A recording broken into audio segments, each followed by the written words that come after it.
At my son's wedding, my daughter-in-law pushed my wife aside and called her an embarrassment over a wrinkled dress. Then my own son publicly chose his bride over the woman who had sacrificed everything for him. I said nothing. I simply took my wife's hand and walked away. Months later, they were standing at my front door begging for a second chance. Before I tell you what happened, I'd love to know where you're watching from and what time it is there right now. It always amazes me to see how far these stories travel across the world. My name is Michael Anderson. I'm 55 years old, and I live in Denver, Colorado. For most of my life, I believed I was one of the luckiest men in America. I had a successful business, a beautiful home, financial security, and most importantly, I had my wife, Sarah. Sarah wasn't just my wife. She was my best friend, my partner, the woman who stood beside me through every challenge, every setback, and every success. We had been married for over 30 years. When we first met, neither of us had much money. I was working long hours for a small construction company while trying to start a business on the side. Sarah worked as a registered nurse at a local hospital. Life wasn't easy back then. There were months when every dollar mattered. Months when we had to postpone our dreams because we simply couldn't afford them. But we never complained. Because we had each other. And then one day, our son Ryan was born. The moment I held him in my arms, everything changed. I looked down at that tiny baby and made a promise. I promised myself that he would have opportunities I never had. I promised that he would never struggle the way Sarah and I had struggled. And for the next 25 years, I dedicated myself to keeping that promise. My business grew faster than I ever imagined. What started as a small contracting company eventually became one of the most respected commercial construction firms in Colorado. The company expanded. The projects became larger. The profits increased. And little by little, the life Sarah and I had dreamed about became reality. We bought a beautiful home. We traveled. We saved for retirement. But no matter how successful we became, our biggest priority was always Ryan. We wanted the best for him, the best schools, the best opportunities, the best future. When Ryan wanted to attend an expensive private university, we paid every tuition bill without hesitation. When he needed a car, we bought him one. When he graduated college, we helped him move into a luxury apartment downtown. If he needed help, we were there, every single time. Looking back now, I sometimes wonder if we made life too easy for him. Sarah used to say that occasionally. She would look at me and smile before saying, "Michael, one day he's going to have to learn how the real world works." I always laughed. "He's a good kid," I'd tell her. "He'll figure it out." And honestly, I believed it. Ryan wasn't a bad person. At least that's what I thought back then. He was charming, confident, popular, the kind of young man who could walk into a room and instantly make friends. People liked him. I liked him. I was proud of him. Maybe that's why I ignored certain things, small signs, little moments that didn't seem important at the time, like how he always expected things to go his way, or how he rarely heard the word no, or how quickly he became frustrated whenever someone disagreed with him. I noticed those things, but I convinced myself they were normal. After all, he was young, and like most parents, I saw what I wanted to see. Then, one Friday evening, everything started to change. Sarah and I were sitting in our dining room finishing dinner when we heard the front door open. A moment later, Ryan walked inside. But he wasn't alone. Standing beside him was a young woman I had never seen before. She was beautiful, tall, blonde, perfectly dressed, and carrying herself with a level of confidence that immediately filled the room. Ryan looked happier than I'd seen him in months. He smiled and said, "Mom, Dad, there's someone I want you to meet." Sarah stood up first. She was always excited whenever Ryan brought friends or dates to the house. The young woman extended her hand. "Hi, I'm Ashley Carter." Sarah greeted her warmly. I did the same. For the next hour, we sat around the table talking. At first, everything seemed normal. Ashley talked about growing up in Scottsdale, Arizona. She spoke about fashion, social media, travel, and luxury brands. Ryan couldn't stop looking at her. It was obvious he was completely in love. And honestly, seeing him that happy made me happy too. Then, near the end of the evening, Ryan reached across the table and took Ashley's hand. His smile grew wider. "Dad, Mom." Sarah immediately looked excited. I knew that expression. Every parent knows that expression. Something important was coming. Ryan looked directly at us. Then he said the words that would eventually change all of our lives. "Ashley and I are getting married." Sarah gasped. Her eyes instantly filled with tears. She got up and hugged both of them.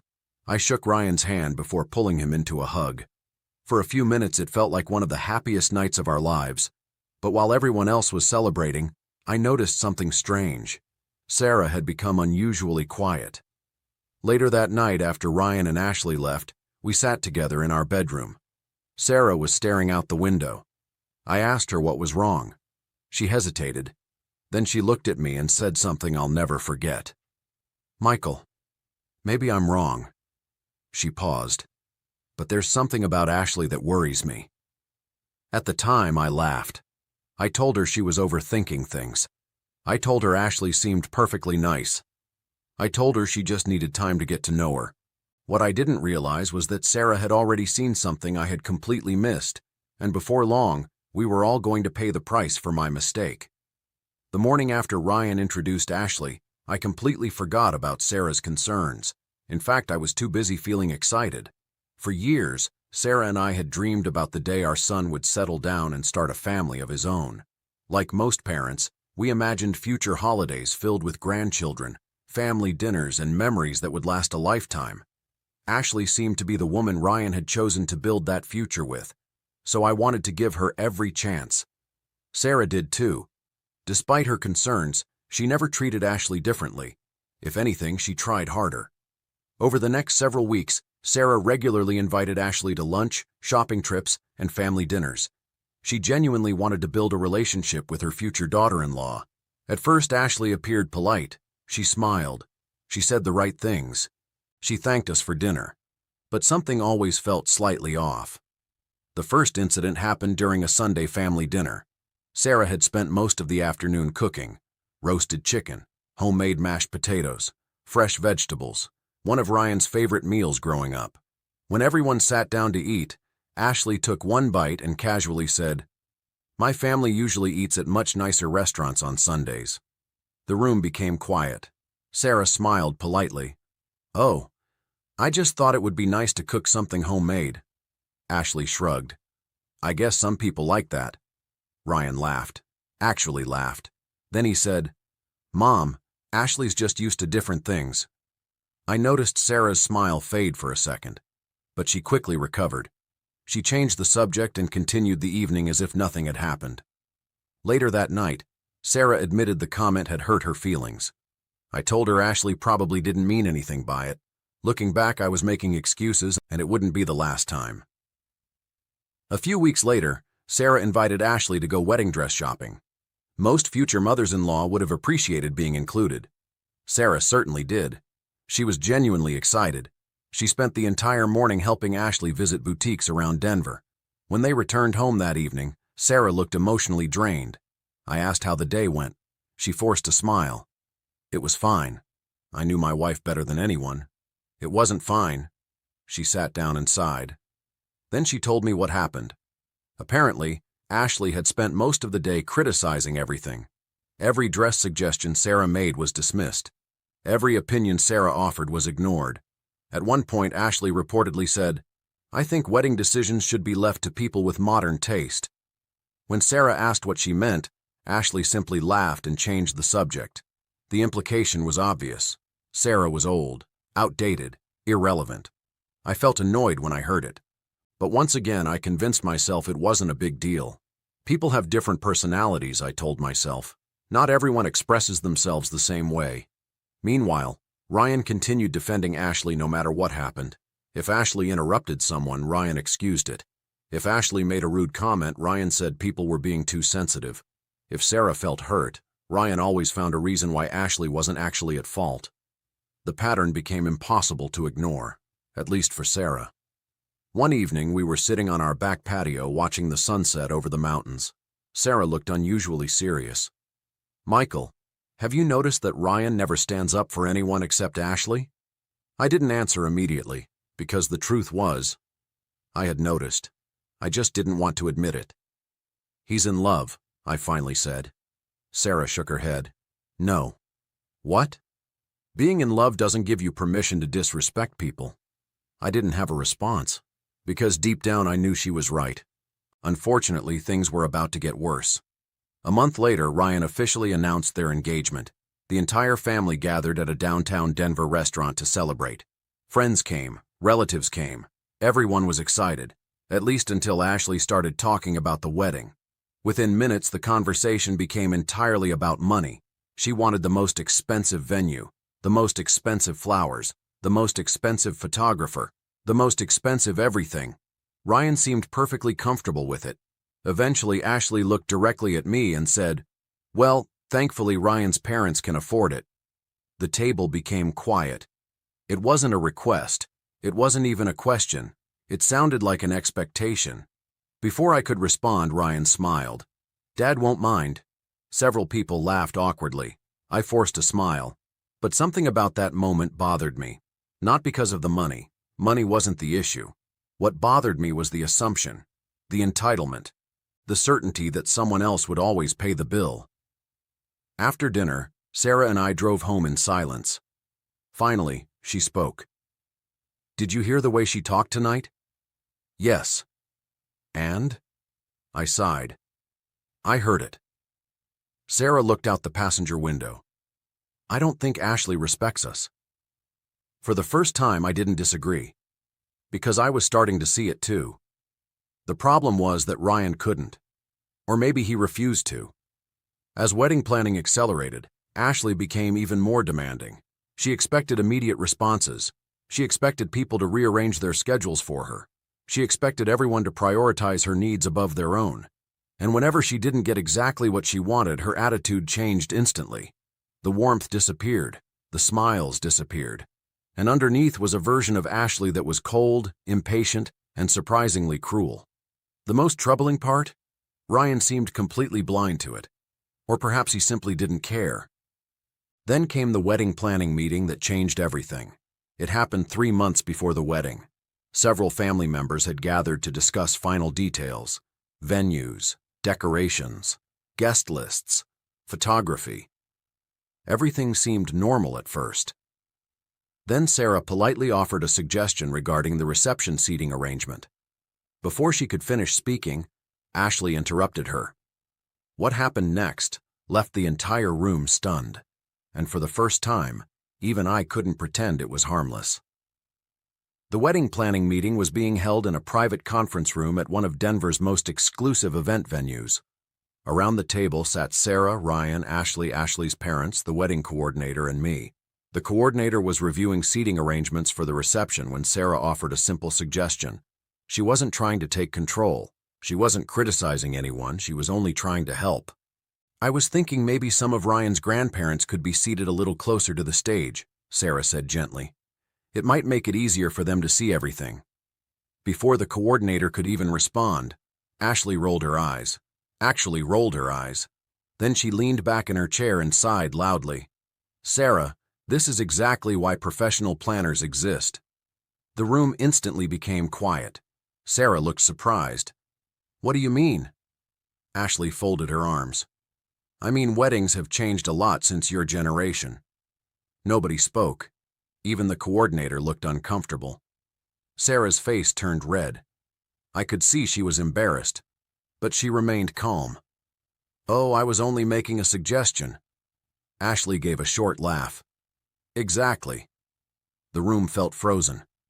Ashley didn't need to explain what she meant. Everyone understood. The implication was clear. Your opinion doesn't matter. You're old.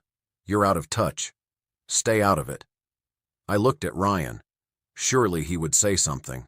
Surely he would defend his mother. Instead, he smiled awkwardly and said, "Come on, Mom. Ashley just wants everything perfect." Perfect. That was his response. Not an apology.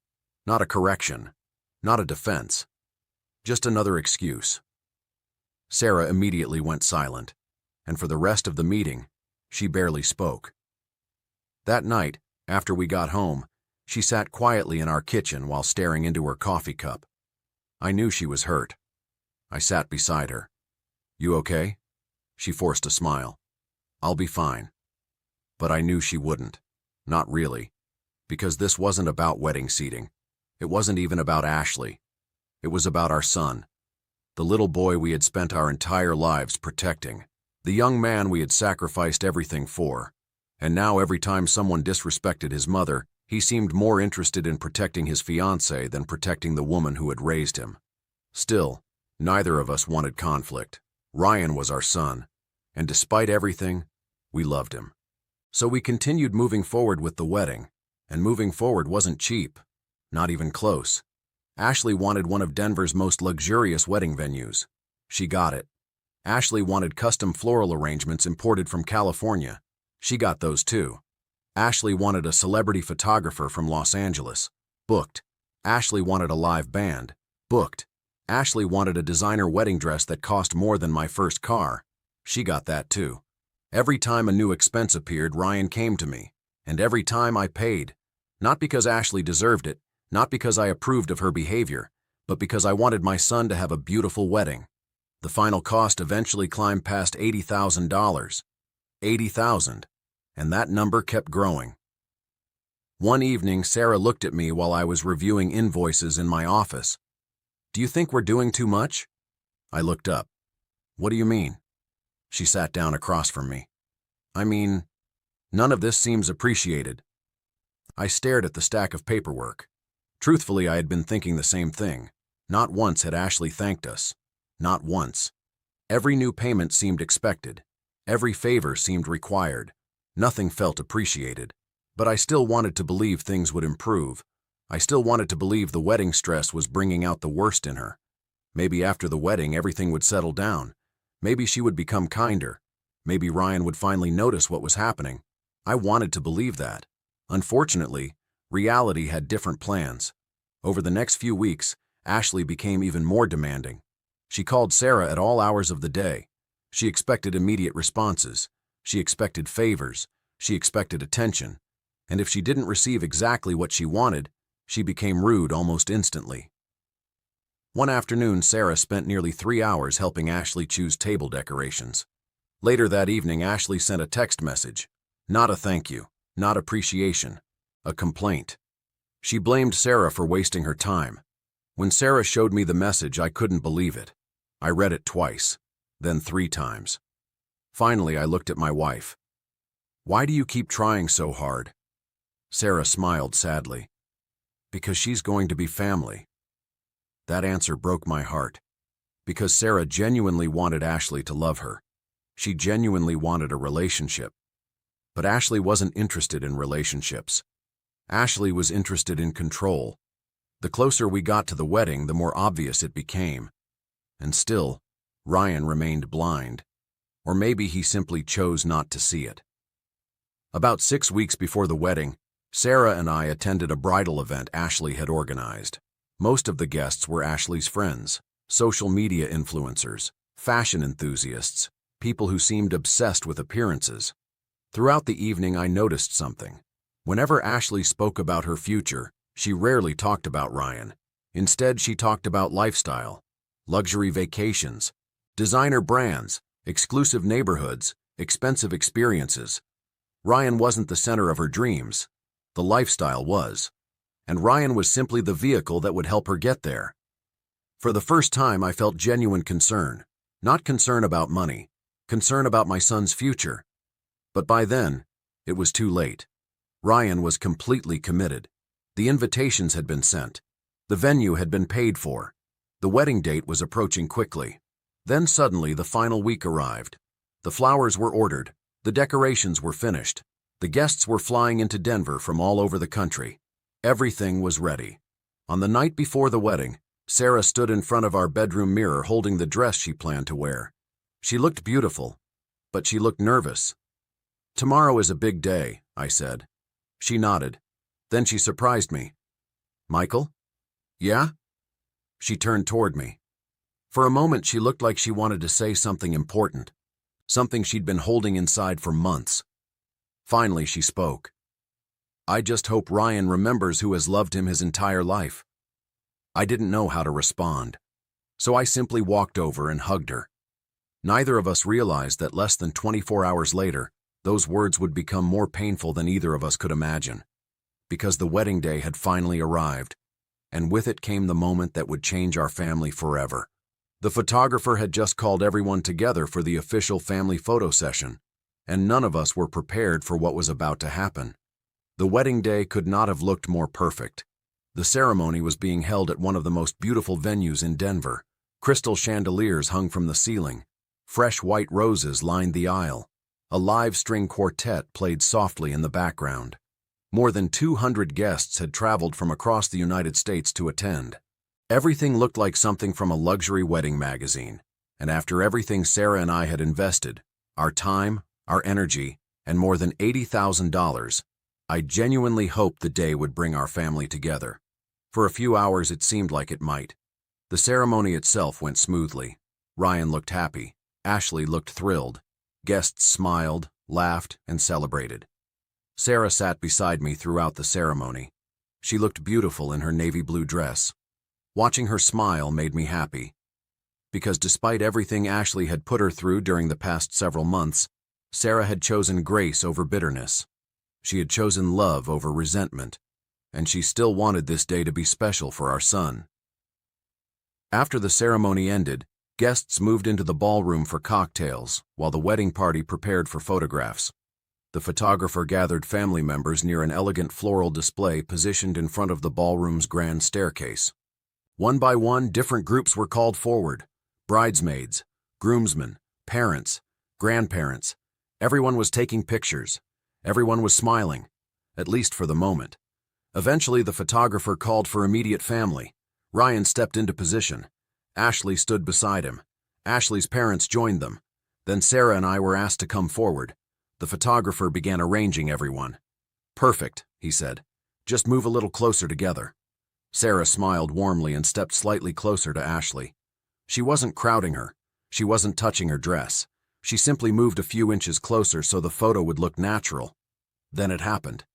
Ashley suddenly turned toward Sarah. Her smile vanished, and before anyone could react, she shoved Sarah backward, not hard enough to knock her down, but hard enough for everyone nearby to see. Sarah stumbled. The entire room froze. For a second, nobody moved. Nobody spoke. Even the photographer looked shocked. Ashley stared directly at Sarah. Then, in a loud voice that several nearby guests could clearly hear, she said, "Could you please stop getting so close to me?" The ballroom became silent. Sarah looked confused. "I was only trying—" Ashley interrupted her immediately. "You're wrinkling my dress." A few guests exchanged uncomfortable looks. Others stared at the floor. Nobody knew what to say, because everyone had just witnessed something deeply inappropriate. Sarah looked absolutely humiliated. The woman who had spent months helping with this wedding, the woman who had paid for half of it, the woman who had treated Ashley like family, and now she was being publicly embarrassed in front of hundreds of people. I felt anger rising inside me, but before I could say anything, Sarah quietly stepped back. She didn't argue. She didn't defend herself. She simply lowered her eyes and tried to move on. The photographer attempted to save the moment. "Okay, everybody smile." But the atmosphere had changed. The tension was obvious. The smiles were forced, and everyone knew it. After the photos ended, Sarah walked toward a quiet corner of the ballroom. I followed her. When I reached her, I saw tears forming in her eyes. That sight broke something inside me, because Sarah wasn't weak. In 30 years of marriage, I had seen her handle family emergencies, financial struggles, health scares, and challenges that would have broken many people.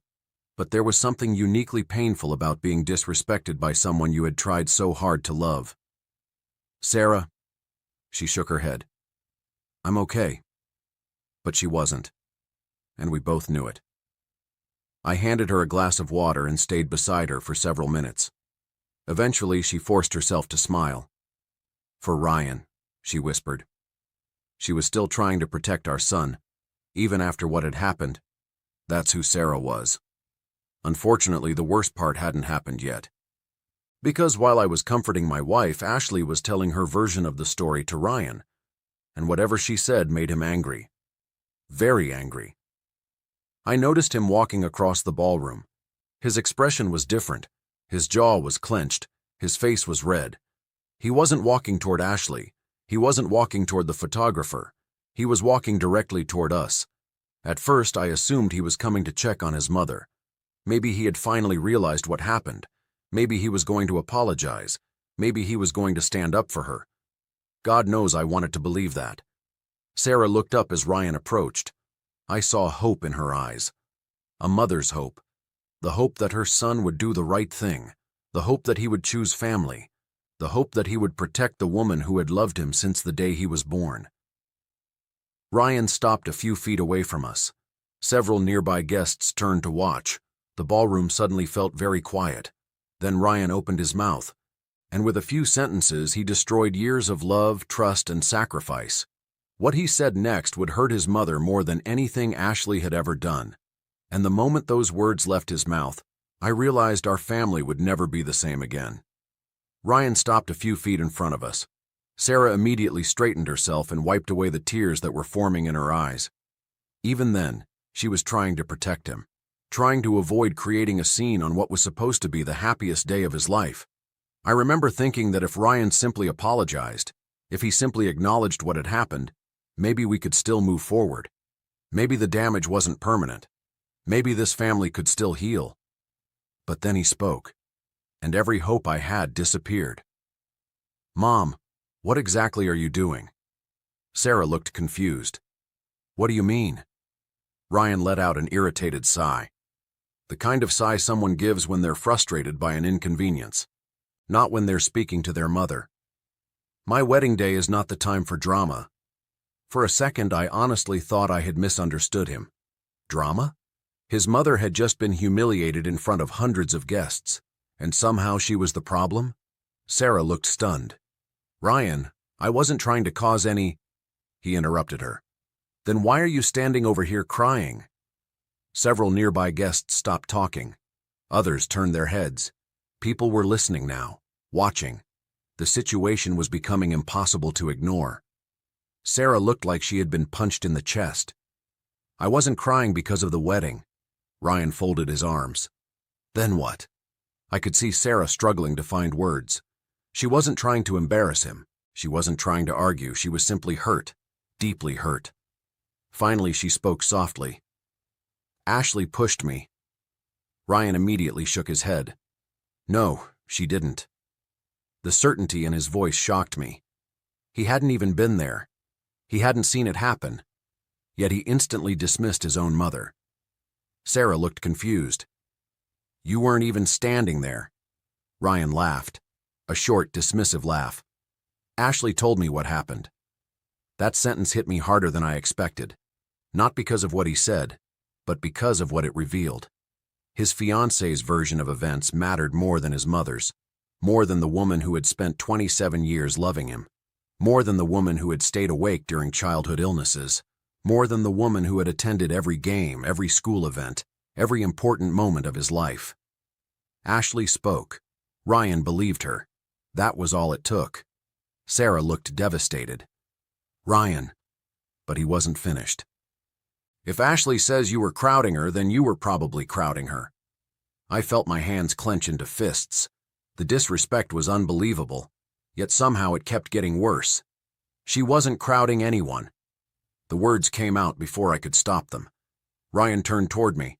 For the first time in his life, my son looked at me like I was the enemy. "Dad, please don't start. Don't start." After everything Sarah had just endured, after everything we had done for him, that was his response. I took a deep breath. "Ryan, your mother has done nothing wrong." His expression hardened. "No, what she's doing right now is wrong." Sarah stared at him. "What am I doing?" Ryan gestured toward her. "You're making this about yourself." The words hit her like a physical blow. I watched my wife's face crumble, not because Ashley had insulted her, not because guests had witnessed the embarrassment, but because the attack was coming from her own son, the little boy she had carried, the child she had protected, the young man she still loved unconditionally. And now he was treating her like a burden, like an embarrassment, like someone who was ruining his perfect day. A few seconds later, Ryan said something I will never forget for the rest of my life. "Maybe you should just leave if you can't be happy for us." The world seemed to stop. Sarah stared at him. I stared at him. Even some of the nearby guests looked horrified. I don't think Ryan realized what he had just done. Or maybe he did. Either way, the damage was irreversible. Sarah's eyes filled with tears.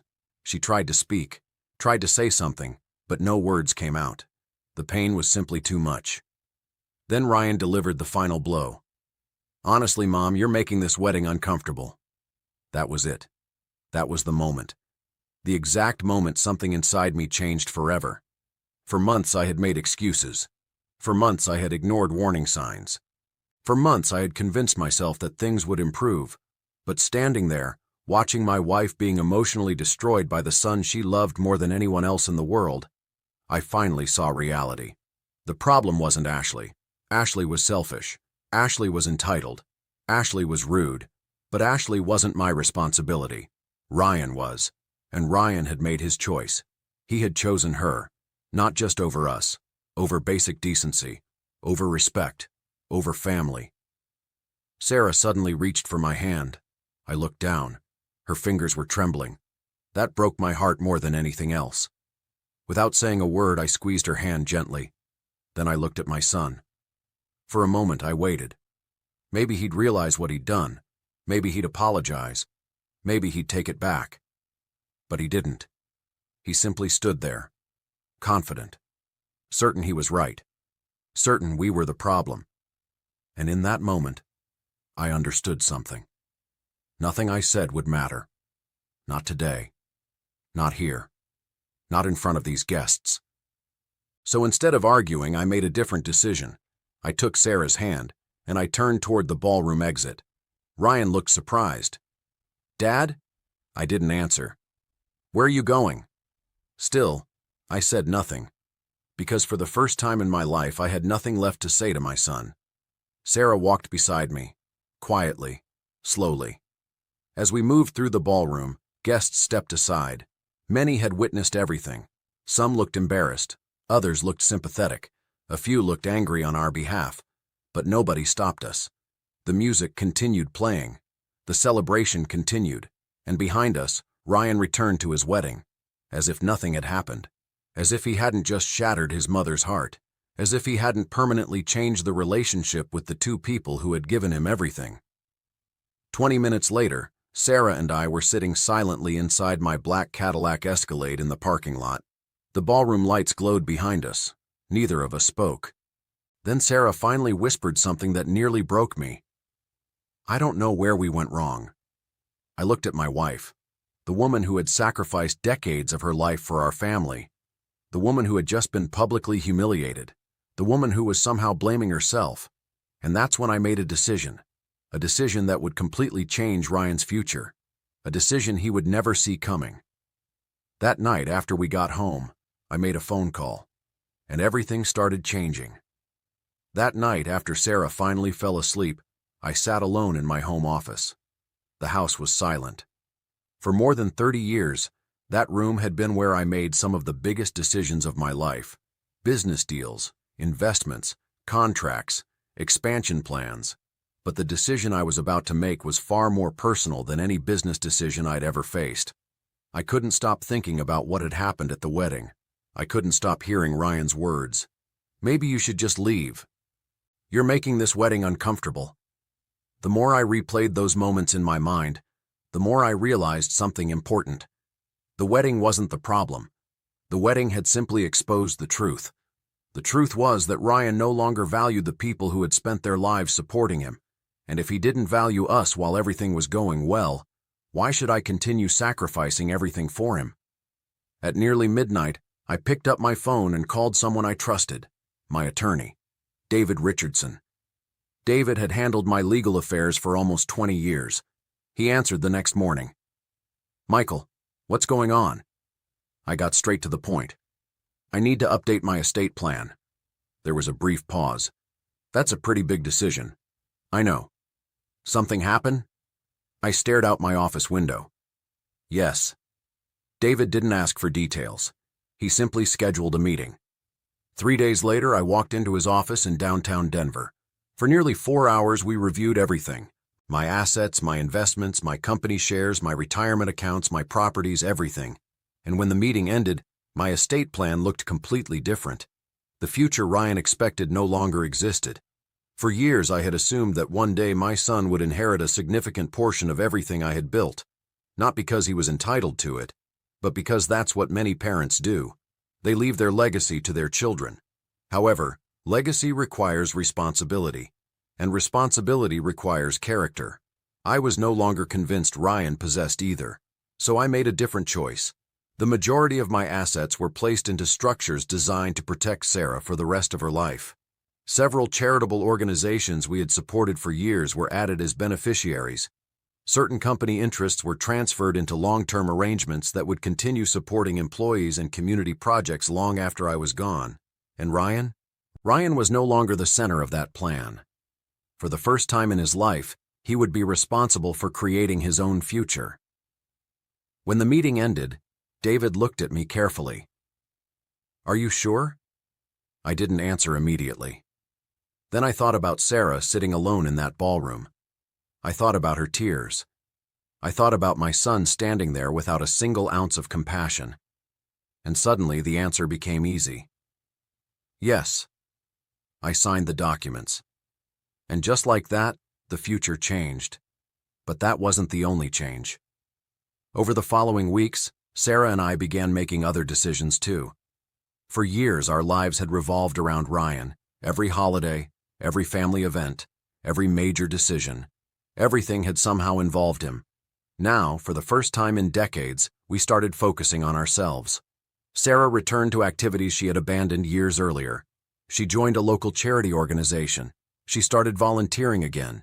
She reconnected with old friends. Slowly, I watched pieces of her come back. The pain from the wedding didn't disappear, but she began healing. And honestly, so did I. A few months later, we purchased a beautiful lakefront property outside Breckenridge. It wasn't enormous, it wasn't flashy, but it was peaceful. The kind of place where you could sit on the porch with a cup of coffee and hear nothing but the wind moving through the trees. Sarah fell in love with it immediately. So did I. For the first time in a long time, life felt calm again. Meanwhile, Ryan and Ashley were enjoying married life, at least according to social media. Every week seemed to feature new photos, luxury restaurants, weekend trips, designer shopping bags, expensive experiences. From the outside, everything looked perfect. But I had spent decades building businesses. And one thing experience teaches you is this: what people show the world isn't always reality. Sometimes it's the exact opposite. Months passed. Communication between us became increasingly limited. Ryan rarely called. When he did, the conversations were brief, superficial, awkward. There was never any mention of the wedding, never any apology, never any accountability. It was as though he had convinced himself nothing significant had happened. And eventually, I stopped expecting one. One evening, nearly 8 months after the wedding, Sarah and I were sitting on our lake house porch watching the sunset. The water reflected shades of orange and gold. It was beautiful, peaceful. Then Sarah asked a question. "Do you think Ryan is happy?" I considered it carefully. "Honestly?" She nodded. "No." She looked surprised. "Why?" I smiled sadly. "Because people who build their lives on appearances eventually run out of things to hide behind." Sarah thought about that for a moment. Then she quietly nodded. The truth was, I had started noticing little signs, small clues, nothing dramatic, just enough to make me wonder. Ryan's social media posts became less frequent. The extravagant vacations stopped. The expensive dinners became less common.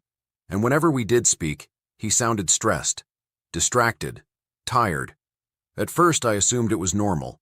Marriage isn't always easy. Life isn't always easy. But over the next several months, those signs became impossible to ignore. Something was happening, something serious. And eventually, the truth began to emerge. The perfect marriage everyone had admired was starting to crack. Ashley wasn't changing. If anything, she was becoming worse, more demanding, more controlling, more expensive. And for the first time in his life, Ryan was learning a lesson he had never been forced to learn before. Actions have consequences. The consequences had simply taken a little longer to arrive, but now they were coming. And they were coming fast. Meanwhile, Hundreds of miles away from our peaceful lake house, Ryan's carefully constructed world was beginning to fall apart, and he had absolutely no idea how bad things were about to become. Nearly a year had passed since Ryan's wedding, a year since he had publicly humiliated his mother, a year since Sarah and I had quietly walked out of that ballroom. And during that year, something interesting happened. Life stopped protecting Ryan from the consequences of his decisions. For most of his life, whenever a problem appeared, someone else solved it. If he needed money, I helped. If he needed advice, Sarah helped. If he made a mistake, we helped him recover. But now things were different. For the first time, he was on his own, and he wasn't handling it well. The first warning sign came from an unexpected source, an old family friend named Mark. Mark worked in commercial real estate in Denver and occasionally crossed paths with Ryan. One afternoon, he called me. We talked about business for a few minutes before he casually asked, "Have you talked to Ryan lately?" I immediately sensed something was wrong. Why? There was a brief pause. Then Mark said, "I ran into him last week." "And?" "He didn't look good." I didn't say anything. Mark continued. "He looked stressed, Michael." That conversation stayed with me. A few weeks later, I learned more. Apparently, Ryan and Ashley had moved into a luxury condominium shortly after the wedding. The rent alone was more than many families paid on their mortgages. Ashley wanted the best neighborhood, the best building, the best lifestyle. And Ryan had done everything possible to provide it. The problem was simple. Ryan's income couldn't support the lifestyle Ashley demanded. Not permanently, especially without unlimited help from his parents. And Ashley wasn't interested in cutting back, not even slightly. Designer handbags, luxury vacations, high-end restaurants, private events, expensive furniture. The spending never stopped. According to people who knew them, Ashley treated money like an endless resource. If she wanted something, she bought it. If Ryan hesitated, she pressured him. If he complained, they argued. And those arguments were becoming more frequent, much more frequent. Then another problem appeared. Ryan's job performance started slipping. One of the advantages of owning a successful business for decades is that you hear things. People talk, especially in professional circles. I learned through mutual contacts that Ryan had become distracted at work. Deadlines were being missed, projects were suffering, his attitude had changed. The confident young man everyone once admired seemed exhausted. One evening, Sarah and I were having dinner at the lake house when Ryan unexpectedly called. It was the first meaningful conversation we'd had in months. At first, he sounded normal. We talked about weather, work, sports, small talk. Then I heard it. Stress. It was hidden beneath his voice, but it was there. Eventually, I asked, "Everything okay?"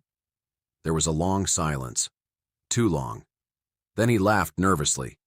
"Yeah, just busy." I knew he was lying, but I didn't push. For years, I would have immediately jumped in to solve his problems. Not anymore. That lesson had already been learned. A month later, things got worse. Ryan lost a major promotion opportunity, a position he had expected to receive, a position he had already told Ashley he would get. When it went to someone else, the pressure inside their marriage exploded. Ashley wasn't supportive. She wasn't encouraging. She wasn't understanding. Instead, she blamed him. According to one of Ryan's friends, Ashley spent weeks criticizing him, questioning his ambition, questioning his earning potential, questioning his future. The woman who had promised to support him suddenly seemed interested only in results. And when those results disappeared, so did much of her affection. Then came the debt. The debt was the real turning point. Credit cards, personal loans, luxury purchases, monthly payments. Everything started catching up to them. The lifestyle they had built was standing on a foundation of borrowed money.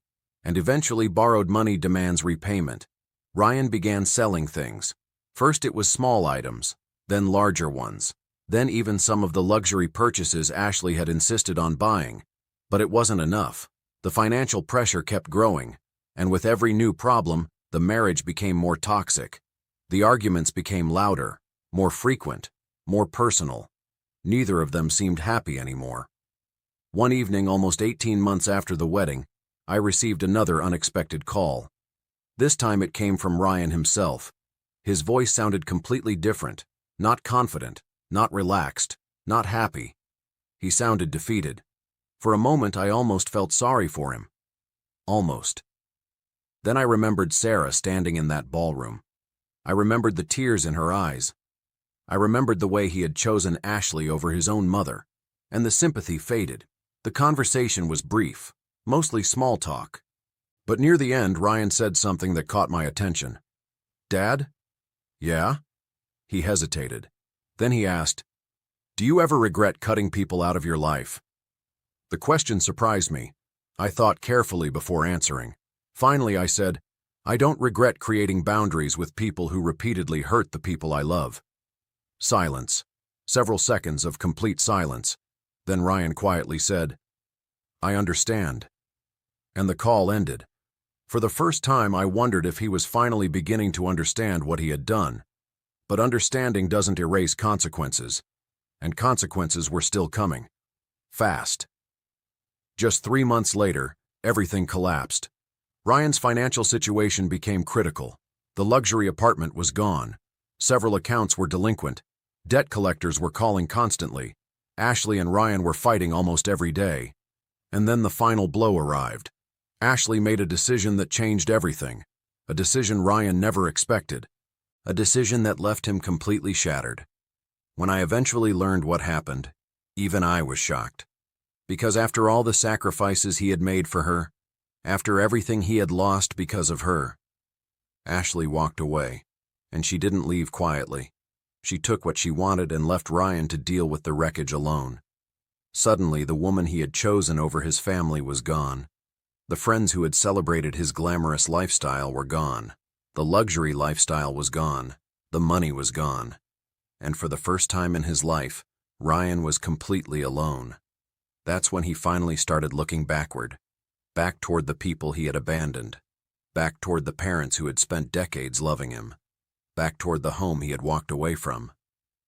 Then one cold October evening, as Sarah and I sat together inside our lake house watching rain fall across the water, there was a knock at the front door. 3 slow knocks. I looked toward the entrance. Something about it felt different, important. I stood up and walked toward the door, and when I looked through the glass panel beside it, I saw 2 figures standing on the porch. One of them was my son, the other was Ashley, and both of them looked nothing like the people who had stood proudly at that wedding. For several seconds, I simply stood there looking through the glass. Ryan and Ashley were standing on my front porch in the cold October rain. The difference between the people outside my door and the people I remembered from the wedding day was staggering. Gone were the expensive designer clothes. Gone were the confident smiles. Gone was the arrogance. Ryan looked exhausted. His shoulders were slumped. Dark circles sat beneath his eyes. He looked older than his age. Ashley looked different too. The confidence that had once filled every room she entered had disappeared. For the first time since I had met her, she looked uncertain, vulnerable, human. I glanced back toward Sarah. She was sitting quietly in the living room. She already knew who was outside. I could see it in her eyes. For a moment, neither of us spoke.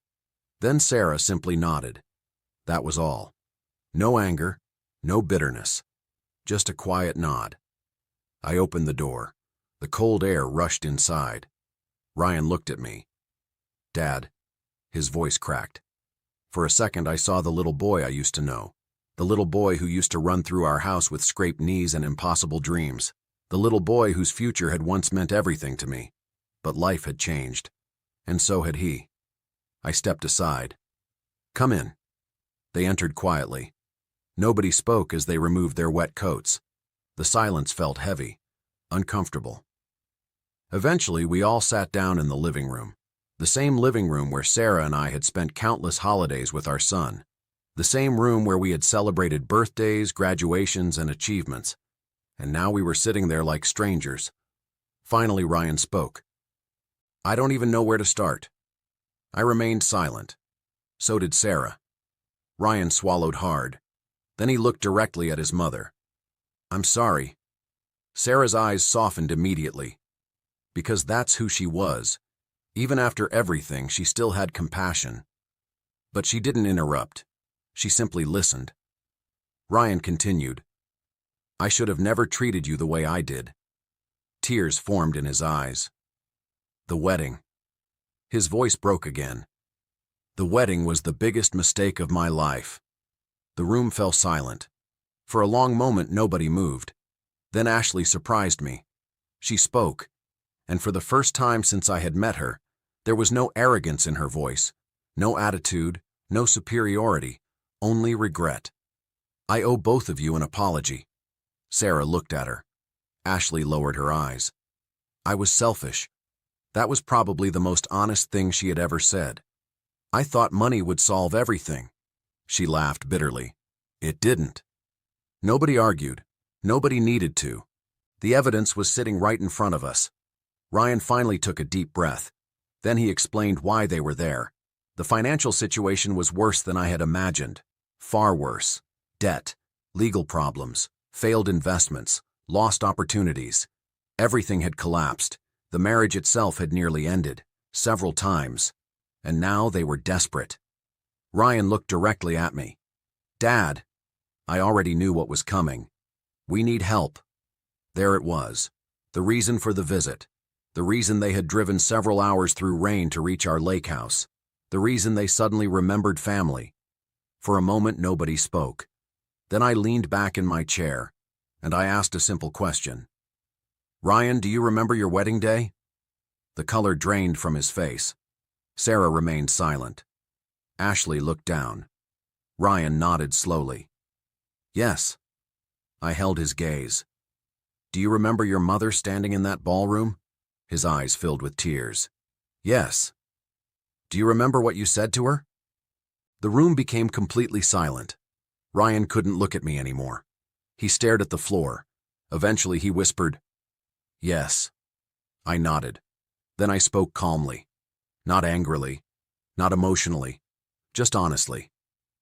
"Your mother spent 27 years loving you." Ryan started crying. I continued.